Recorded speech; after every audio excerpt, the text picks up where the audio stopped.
ভগবান কেন এই জগতে আবির্ভূত হন? পরমেশ্বর ভগবান শ্রীকৃষ্ণ কয়টি কারণে উনি আবির্ভূত হন? শ্রীমদ্ ভগবত গীতা থেকে চলুন আজকে আমরা জেনে নেই। এইটা হচ্ছে শ্রীমদ্ ভগবত গীতা। শ্রীমদ্ ভগবত গীতার 4 অধ্যায়ের 7 নম্বর শ্লোকে পরমেশ্বর ভগবান শ্রীকৃষ্ণ নিজে বলেছেন কেন তিনি আবির্ভূত হন। আমরা যদি দেখি, যথা যথা ই ধর্মস্য গ্লানির্ভবতি ভারত অভ্যুত্থানম অধর্মস্য তদা আত্মানম সৃজাম্যহম। হে ভারত, যখনই ধর্মের অধঃপতন হয় এবং অধর্মের অভ্যুত্থান হয়, তখন আমি নিজেকে প্রকাশ করে অবতীর্ণ হই। প্রকৃত ধর্ম থেকে মানুষ বিচ্ছিন্ন হয়ে যায়, তখন পরমেশ্বর ভগবান শ্রীকৃষ্ণ আবির্ভূত হন। কেন পরমেশ্বর ভগবান শ্রীকৃষ্ণ আবির্ভূত হন? শ্রীমদ্ ভগবত গীতার 4 অধ্যায়ের 8 নম্বর শ্লোক যদি আমরা দেখি, পরিত্রাণায় সাধুনাম বিনাশায় চ দুষ্কৃতাম ধর্ম সংস্থাপনার্থায় সম্ভবামি যুগে যুগে। পরিত্রাণায় সাধনা কিসের জন্য?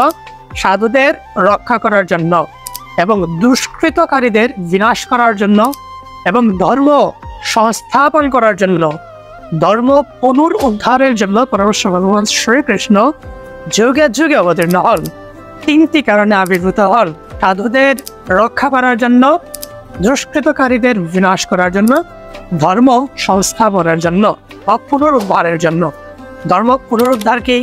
একটা হীরা বা স্বর্ণ যখন মাটিতে পড়ে তখন স্বচ্ছ অবস্থায় থাকে। মাটিতে পড়ার ফলে এখানে বিভিন্ন মানুষের আগমন বহির্গমনের ফলে কালের প্রভাবে, সময়ের প্রভাবে সেখানে অনেক ময়লা আবর্জনা জমা হয়। কিন্তু তাই বলে কি হীরা বা স্বর্ণ নষ্ট হয়ে যায়?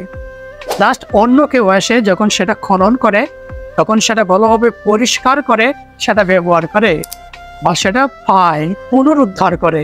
কিন্তু হীরা কি নষ্ট হয়ে যায় বা স্বর্ণ কি নষ্ট হয়ে যায়?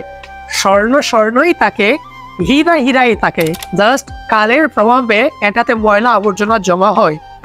ঠিক ধর্মের ক্ষেত্রে সেটাই, কালক্রমে একজন থেকে অপরজনের পরম্পরা ক্রমে অনেক অপসংস্কৃতি ধর্মতে যুক্ত হয়। মানুষ সবাই এই অন্ধ পরম্পরা অনুসরণ করে। অন্ধ পরম্পরা অনুসরণ করার ফলে সমাজ প্রকৃত ধর্ম থেকে বিচ্যুত থাকে।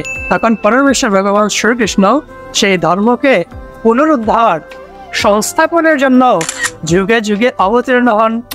যথা যথা ধর্ম জ্ঞানী হইল সংসার। হে ভারত, বিশ্বভার লঘু করিবারে অধর্মের অভ্যুত্থান ধর্মগ্লানি হলে আত্মার সৃজন করি দেখয়ে সকলে। সাধুদের পরিত্রাণ অসুরদের বিনাশ, যে করে অধর্ম তার করি নাশ। আর ধর্মস্থিতি অর্থ করিতে সাধন, যুগে যুগে আসি আমি মানবাসে বচন। হরে কৃষ্ণ।